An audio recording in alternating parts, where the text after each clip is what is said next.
듯이 이청년부가 한 해 동안 힘썼던 많은 사역의 큰 뿌리는, 큰 원리는 바로 힘써 여호와를 아는 것이었습니다. 그 토대로 여러 가지 사역들을 했습니다. 고린도 전후서를 다 썼습니다. 이번에 청년들이 쉽지 않는 길인데 수명이 넘는 청년들이 함께 동참해서 전후서를 같이 다 썼습니다. 그리고 주일 1, 2부 예배, 그리고 우리 청년부 예배 조모임까지 함께 할 수 있는 슬기로운 예배 생활도 했습니다. 정말 예배 생활이 지혜로운 자의 삶이죠. 그것을 우리가 몸소 실천해보고자 청년들이 도전을 했습니다. 그리고 아까 동영상도 많은 시간 동안 함께하지 못했던 지체들을 초청해서 홈커밍데이처럼 해가지고 같이 식사도 하고 같이 예배도 드리자, 그런 시간들을 가지게 되었습니다. 이 모든 것들이 끝내는 하나님께서 우리에게 향하신 손길이 무엇인지 청년들이 느끼고, 또한 그 청년들이 그 경험들을 그 삶 가운데 또한 자신의 직장에서, 자신의 삶의 곳곳에서 드러낸 자로 살기를 원하는 그 마음을 가지고 다 행했던 것입니다. 그것을 통해서 하나님이 행하신 일이 무엇인지를 보았습니다. 비록 작은 숫자여도, 비록 우리 힘이 약할지라도 우리 하나님은 크고 우리 하나님은 능력이 많으신 분이 되어주십니다. 하나님께서 그렇게 행하시는 이유가 무엇이겠습니까?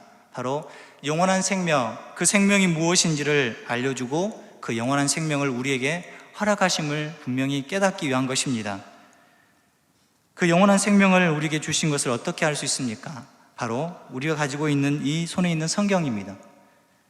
우리 손에 있는 성경을 통해서 살 길을 보여주셨고 생명의 말씀이 되어주셨습니다. 그래서 성경을 읽는 자마다 주님의 음성을 들을 수 있습니다. 어찌 보면 하나님께서 이 세상에 준 우리에게 많은 선물들이 있습니다. 그 많은 선물 중에서 우리 손으로 만질 수 있고 볼 수 있는 최고의 선물은 바로 성경 아니겠습니까? 성경을 읽으면, 성경을 보면, 하나님 말씀을 들으면 우리 가운데 생명이 있고, 우리 가운데 기쁨이 있고, 우리 가운데 참 소망이 있는 줄 믿습니다. 그 성경을 우리에게 가까이 하는 게 정말 필요합니다. 그런데 성경을 가까이 할 이유가 세상에서 찾을 수 있습니다. 3장 1절에 보면 너는 이것을 알아, 말세에 고통하는 때가 이르러, 말세에 고통하는 때가 이른다는 것입니다. 말세 때 어떤 삶을 누리냐? 12절에 보면 무릇 그리스도 예수 안에서 경건하게 살고자 하는 자는 박해를 받으리라.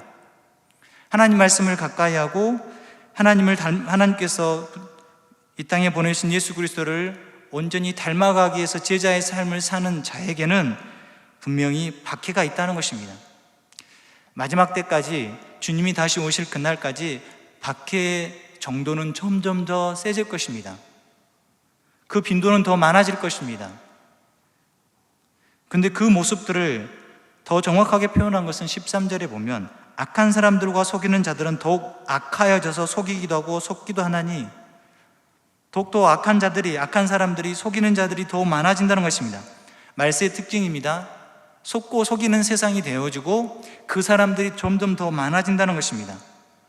악한 사람들이 많고 속이는 사람들이 많기 때문에 그런 사람들의 모습들의 특징이 뭐냐면 자신이 죄를 짓고도 죄라고 느끼지 못한다는 것입니다. 아니, 내가 무엇을 잘못했습니까? 내가 행동한 것이 무엇이 잘못입니까? 어쩜 당당하게 말합니다. 심지어 자신은 잘못이 없고 이 나라 탓이고 이 환경 탓이고 이 상황 탓입니다.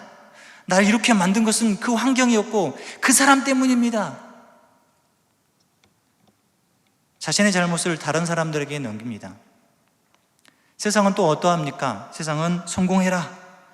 그 성공하기 위해서는 다른 사람을 이기기도 하고, 다른 사람을 누르기도 하고, 다른 사람을 밟기도 하고, 선의의 경쟁이란 말 무색할 정도로 갖가지 방법을 다 써서 넘어뜨리는 것이 세상에서 성공하는 것, 잘 되는 것이라고 이야기합니다. 혹 우리는 그러한 모습에 편승해서 내가 잘하고 싶고, 내가 잘나고 싶고, 내가 더 업고시는 방법을 하나님이 바라시는 길이 아니라 다른 사람을 넘어뜨리고 다른 사람을 쓰러뜨려야지만이 얻는 그 길을 걸어가고 있습니까? 심지어 우리 아이들은 학교에서 무엇을 배웁니까? 바른 삶이 아니라 경쟁에서 승리하고 더 잘나 보이고 더 독특해 보이고 승리자가 되기 위해서 아예 다른 사람들을 무시하고 밀어내기까지 합니다. 그런 세상을 살아가는 악한 사람과 속이는 사람들이 많은 이 세상 가운데 바울은 디모데에게 그러나 너는 14절에 너는 배우고 확실한 일에 거하라. 악하여지고 너를 넘어뜨리게 하고 교회를 넘어뜨리게 하는 에베소 교회를 넘어뜨리게 하는 그들과 있지만 그러나 너는 그들과 정반대 모습입니다. 남을 속이고 넘어뜨리는 그들의 방식이 아닌 배우고 확실한 일에 거하라는 것입니다. 그가 무엇을 배웠습니까? 그는 하나님의 말씀을 배웠습니다. 15절 상반절에 또 어려서부터 성경을 알았나니 성경을 알았다 하겠습니다. 아무리 세상이 악하고 속이는 세상이 될지라도 너는 그렇게 살지 말고 그렇게 사는 것이 어리석고 그렇게 사는 것이 손해보는 것처럼 보일지라도 세상 사람들이 말하기는 꼭 그렇게 살아야 돼? 꼭 그렇게 사는 것이 너가 정말 그리스도인다운 것 같아? 라고 유혹하고 넘어뜨리려고 할지라도 우리가 배우고 알고 있는 이 하나님의 말씀, 배우고 확실한 일에 거하는 것이 필요한 것입니다. 너가 배워서 알고 있고 또 굳게 믿고 있는 것들을 그 말씀을 붙잡는 거예요. 말씀을 붙잡는 것은 말씀이 기준이 되는 사람입니다. 말씀이 스탠다드죠. 나의 삶의 모든 것들을 결정 지을 수 있는 기준은 하나님 말씀. 다른 것이 아니에요. 내가 편하고 좋은 그것을 선택하는 것이 아니라 내가 그것을 포기하고 다른 사람의 유익을 위해서 아니면 교회 공동체를 위해서 유익이라면 나는 그것을 포기할 수 있는 그것이 하나님의 말씀이라는 것입니다. 그러면서 성경을 알아야 할 이유, 성경이 참 좋은 이유, 그 첫 번째가 바로 15절 보면 또 어려서부터 성경을 알았나니 성경은 능히 너로 하여금 그리스도 예수 안에 있는 믿음으로 말미암아 구원에 이르는 지혜가 있게 하느니라. 구원에 이르는 지혜, 구원으로 가는 길, 구원에 이르는 길이 어떠한 것인지를 가르쳐 준다. 무엇이요? 성경이에요. 성경이 구원에 이르는 길이 어떠한 것인지를, 구원의 길을 밝히 보여준다는 것입니다. 만약 성경이 없다면 우리가 어떻게 하나님의 사랑을 알 수 있겠습니까? 하나님의 사랑을 알 수 있는 방법이 없었을 것입니다. 자기 아들을 희생시켜서 우리를 사랑하시고 끝까지 사랑하신다고 자기 아들까지 내어주시는데 그 내용이 어디에 기록되어 있습니까? 딴 데 기록되어 있습니까? 아닙니다. 성경에 기록되어 있습니다. 아니, 성경을 읽지 않으면 어떻게 십자가를 만날 수 있고 어떻게 십자가의 고통을 이해할 수 있겠습니까? 우리가 구원이 필요한 죄인이라는 것을 성경은 분명히 밝히고 있습니다. 거기에 끝이 아닙니다. 영원한 소망을 어디에 두고 살아야 하는지도 성경 가운데 가르쳐주고 있다는 것입니다. 성경은 우리 생에서 우리 삶 가운데서 우리의 모든 구원에 이르는 길들을 다 밝히 보여주고 알게 하고 깨닫게 한다는 것입니다. 그래서 우리가 성경을 보는 것입니다. 좀 더 일찍이 보면 우리가 어리서부터 성경을 알아야죠. 그렇다면 지금 믿기 시작하는데요. 나는 나이가 들었는데요. 지금도 늦지 않았습니다. 어린이 같은 순전한 마음으로 성경을 알아가도록, 성경을 읽도록, 성경에서 가르치는 것이 무엇인지 깨닫도록 하나님께 기도가 나가는 것입니다. 구원의 길을 알아야 그 인생이 성공한 것입니다. 우리는 성공을 더 많은 돈, 명예, 직책, 집, 이것이 아니라 내가 정말 성경을 알아서 영원한 생명을 얻는 인생이 되었는지, 난 그 인생을 지금도 오늘도 한 걸음 한 걸음 걸어가고 있는지, 더 높은 곳에 더 좋은 위치에 서기보다 비록 낮고 험하지만 십자가의 길을 걸으면서 하나님을 알고 주님을 온전히 증거하는 자의 삶을 살고 있다면 그 인생은 성공한 인생을 살고 있지 않을까요? 주님이 만족스럽고 주님이 인도하시는 삶을 살고 있지 않을까요? 반대로 나의 구원이 흔들거릴 때, 내가 신앙의 열정이 식어질 때 점검해야 할 첫 번째 모습 중에 하나가 바로 말씀입니다. 말씀을 가까이 하는지, 예배 시간에 목사님을 주신 말씀을 내가 집중하고 있는지, 집중하지 않고 있다거나 졸리거나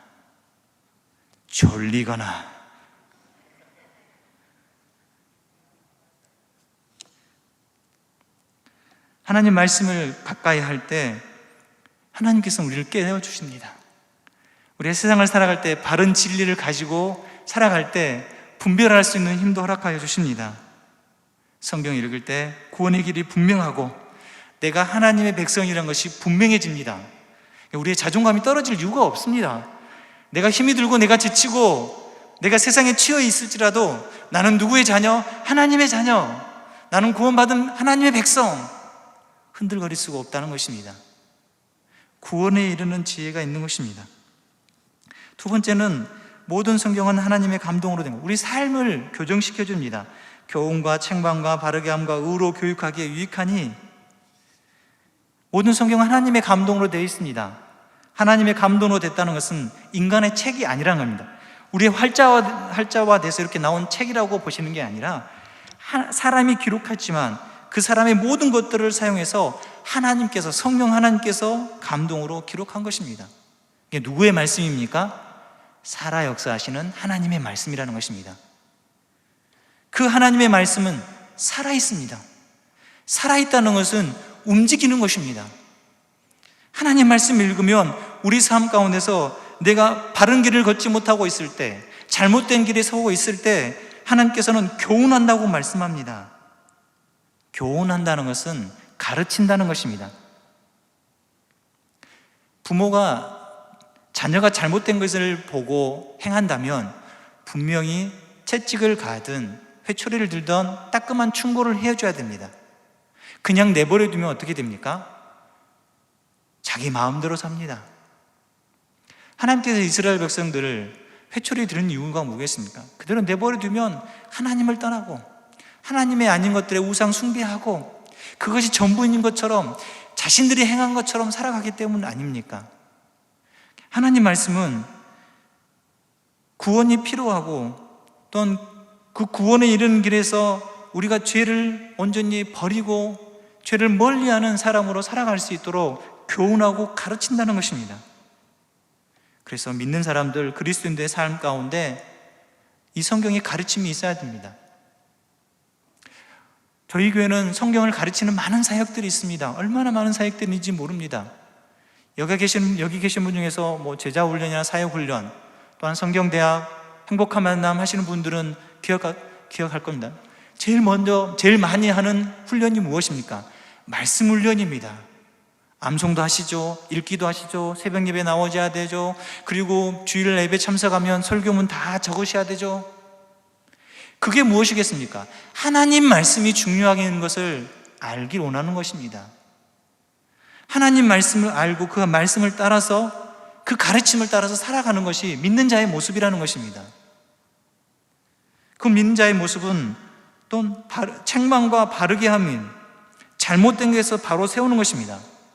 성경은 하나님의 말씀이어서 진리를 드러나기 때문에 성경적인 기준에서 벗어나면 그것을 깨닫게 하고 교정시켜 줍니다.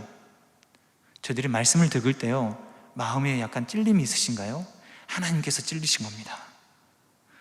다른 사람 보지 마시고 자기를 보셔야 돼요.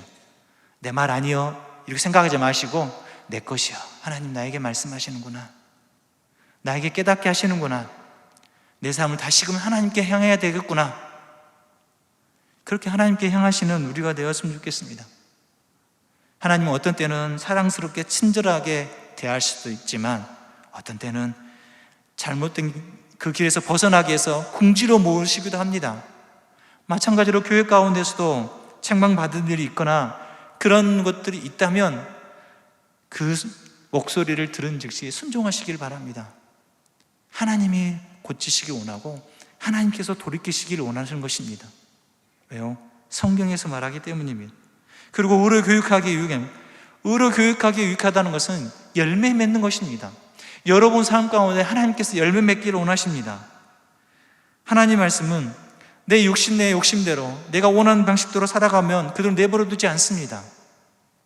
철저하게 악에게 속지 않고 하나님 편에서 하나님이 원하시는 삶을 살아가도록 인도하는 것입니다.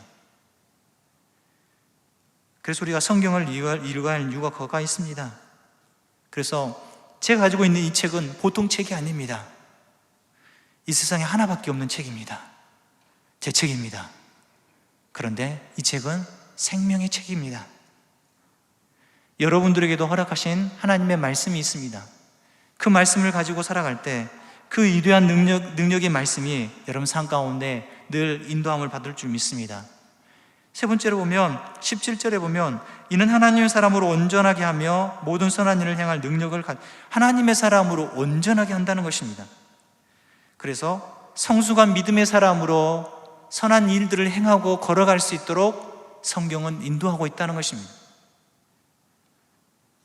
앞에서 말한 하나님이 원하시는 그 표준적인 스탠다드 그 삶이 무엇인지를 알게 하고 그 하나님의 사랑 가운데 걸어가도록 손을 내미시고 이끄신다는 것입니다.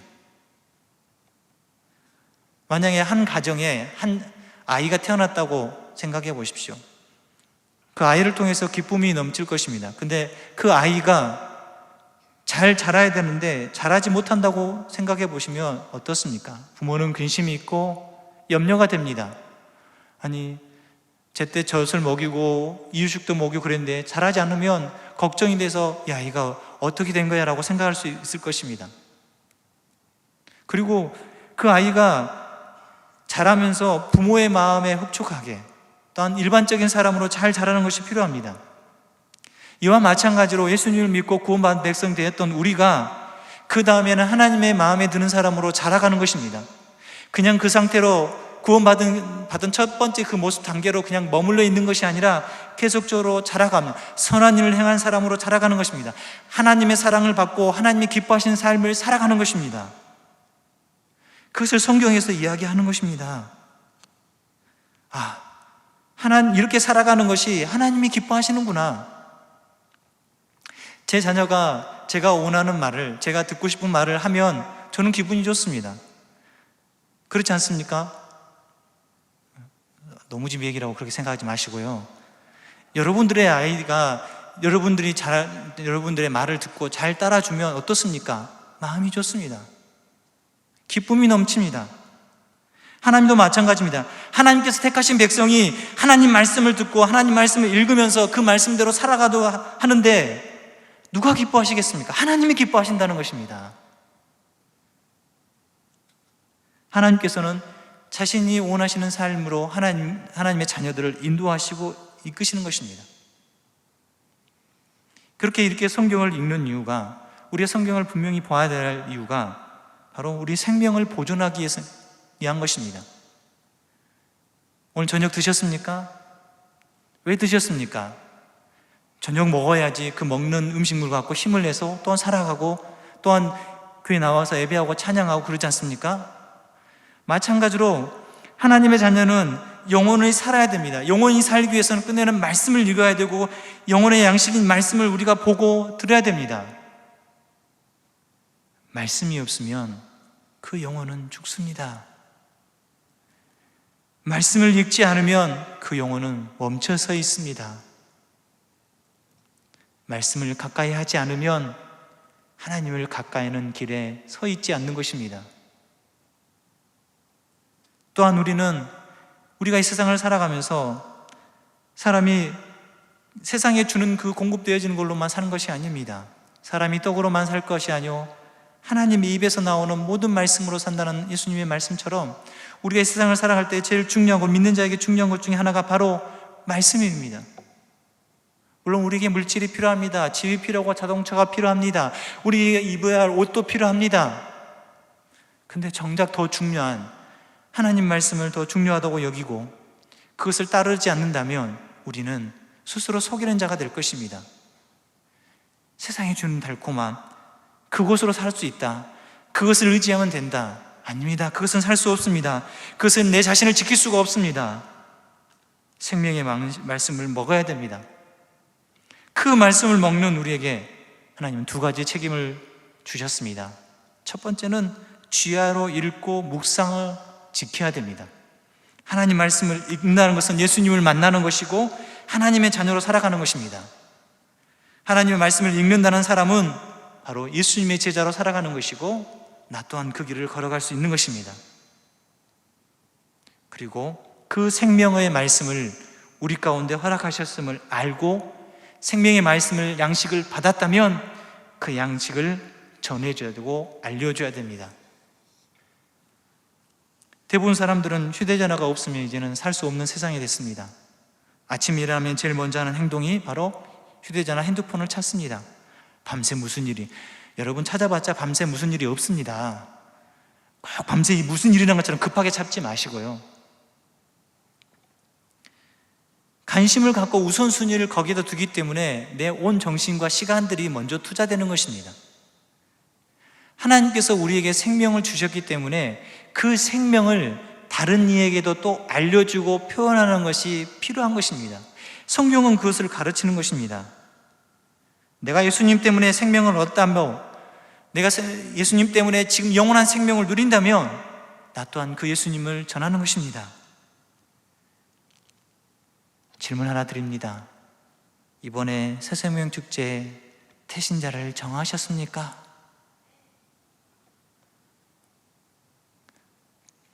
다 정하신 줄 압니다. 아멘 소리는 한 명 나왔지만 다 정하셨을 것입니다. 근데 그들을 위해서 매일 아침 기도해 주십시오. 매일 아침 일어나셔서 핸드폰 보지 마시고 정한 태신자를 위해서 기도해 주십시오. 그 영혼의 생명을 하나님 끝까지 보존해 주십시오. 그 영혼 구원해 주십시오. 기도해 주시길 바랍니다. 그것이 관심이고 그것이 바로 복음 전하는 첫 번째 단계인 것입니다. 예수님을 알아서 영원한 생명을 얻었던 우리가 그 영원한 생명을 또한 표현하는 것입니다. 성경은 그것을 가르치고 있고 또한 우리에게 알려주고 있습니다. 말씀을 맺으면 청년들에게 힘써 여호와를 알자의 첫 번째 방편은 기도에 대해서 이야기를 했습니다. 오늘 두 번째입니다. 말씀입니다. 말씀을 가까이 하십시오. 말씀을 읽으십시오. 말씀을 쓰는 가운데서 하나님께서 나에게 뭐라 말씀하신지를 한번 생각해 보십시오. 우리가 성경을 가까이 하고 읽어야 할 중요한 이유는 바로 이 악하고 악한 세계상 가운데 온갖 죄악과 거짓이 난무한 세상 가운데 믿는 자로 살아가는 길을 제공해 주는 것은 성경밖에 없다는 것입니다. 다른 길은 없습니다. 그리고 오직 유일한 생명의 길을 예수님은 나는 곧 길이요 진리요 생명이라고 말씀하신 것처럼 그 예수님을 알아가고 예수님을 온전히 기록한 이 성경을, 하나님 말씀을 가까이 하시길 바랍니다. 그럴 때 우리의 삶을 하나님께서 끝까지 보존하실 거고 인도하여 주실 줄 믿습니다.